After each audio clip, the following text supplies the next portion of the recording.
এয়া আলহী আহিছোঁ খাবলৈ ওচৰৰ মানুহৰ ঘৰত উখোৱা সান্দহ দিছে আপোনালোকে উখোৱা সান্দহ মানে বুজি পায় নে নাপায় নাজানো এইখিনি চাউলখিনি ধানখিনি বইল কৰি লৈ প্ৰথমে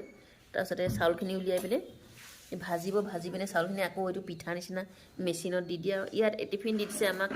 এই চেনি দি দিছে লগত খাবলৈ আৰু চাহ বনাই আছে গিহঁতে গিহঁতগৰাকীক নেদেখাওঁ দেই আৰু এয়া কি হয় আপোনালোকে চিনি পাইছে নাই যদি চিনি পাইছে কমেণ্ট এটা কৰিব দেই এইখিনি কি গুটি হয় চাওক কোনে কোনে চিনি পায় এইখিনি কমেণ্ট কৰিব দেই কি বস্তু হয় চাওকচোন ইমান ধুনীয়া গুটি গুটি বগা বগা কাঠফুলাৰ দৰে হৈ আছে এয়া এতিয়া জলপানখিনি খাবলৈ আৰম্ভ কৰিম আৰু দেই পানী অলপ দিলে বহুত হৈ যায়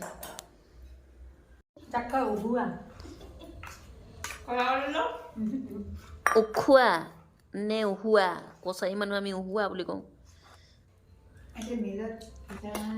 উখোৱা সান্দহ উখোৱা পানী অলপ বেছিকৈ দি দিলে মানে ফুলি যায়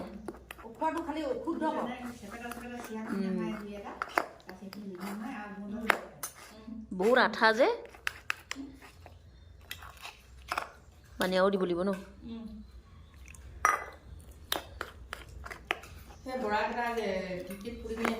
বৰা সান্দহ খাব নোৱাৰোঁ দেই মই